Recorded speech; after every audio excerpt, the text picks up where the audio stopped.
റബ്ബൽ ആലമീൻ.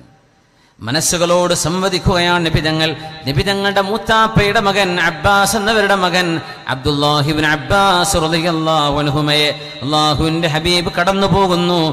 റഖിബ Ibn Abbas മഅ റസൂലില്ലാഹി സ്വല്ലല്ലാഹു അലൈഹി വസല്ലം ദാത യൗമിൻ വഹുവ റജീഫുഹു അലാ ഹിമാർ. ഒരു കഴുതപ്പുറത്താണ് നബിതങ്ങൾ സഞ്ചരിക്കുന്നത് സ്വല്ലല്ലാഹു അലൈഹി വസല്ലം. നബിതങ്ങളുടെ ജീവിതത്തിൽ അങ്ങനെയുണ്ട്.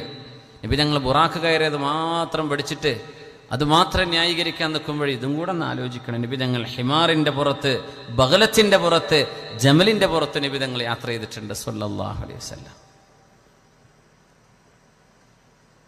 റകിബ അലാ ഹിമാരിൻ സ്വല്ലല്ലാഹു അലൈഹി വസല്ലം.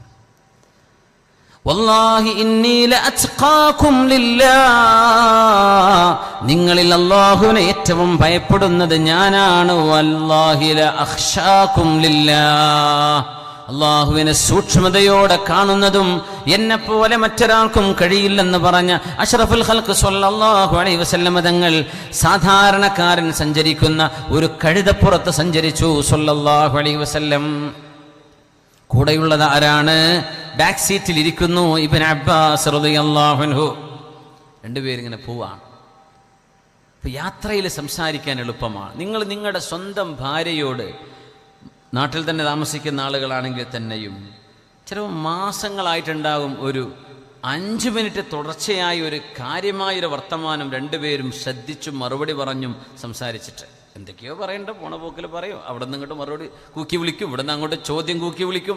രണ്ടുപേരും ഒരുമിച്ചിരുന്ന് കാര്യമായൊരു സീരിയസ് ആയൊരു സംസാരം വളരെ കുറച്ചാണ് ഉണ്ടാവുക. പക്ഷെ യാത്രയിൽ അത് സാധ്യമാണ്.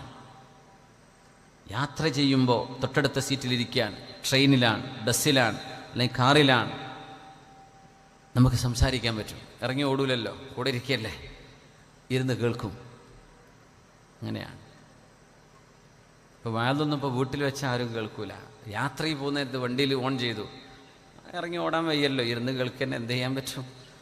അപ്പോൾ എന്തെങ്കിലും ഒരു നല്ല വാക്ക് കേൾക്കണമെങ്കിൽ യാത്ര, അതിനൊക്കെ നബി തങ്ങൾ ഉപയോഗിക്കൂ യാത്രാ സമയം സ്വല്ലല്ലാഹു അലൈഹി വസല്ലം. ചെറുപ്പക്കാരനായൊരു കുട്ടിയാണിത്, ഓർക്കണം. മുത്തുനബിതങ്ങൾ ലോകത്തോട് വിട പറയുമ്പോൾ 63 വയസ്സ് നബിതങ്ങൾക്കുള്ളപ്പോൾ ഇബ്നു അബ്ബാസ് എന്നവരുടെ വയസ്സ് 10-11 വയസ്സ് മാത്രമാണ്. 11 വയസ്സിൽ താഴെയാണ് നബിതങ്ങൾ വഫാത്താകുമ്പോൾ ഇബ്നു അബ്ബാസ് എന്നവർക്ക്. അത്ര ചെറിയ കുട്ടിയാണ്. ഈ സംഭവം നടക്കുമ്പോൾ ഒരുപക്ഷെ ഇബ്നു അബ്ബാസ് എന്നവർക്ക് 5 വയസ്സിൻ്റെയും 10 വയസ്സിൻ്റെയും ഇടയിലായിരിക്കും പ്രായം. ആ കുട്ടികളോട് നമ്മൾ ഉപദേശിക്കാറുണ്ടോ? 5-10 വയസ്സിൻ്റെ ഇടയിലുള്ള മക്കള്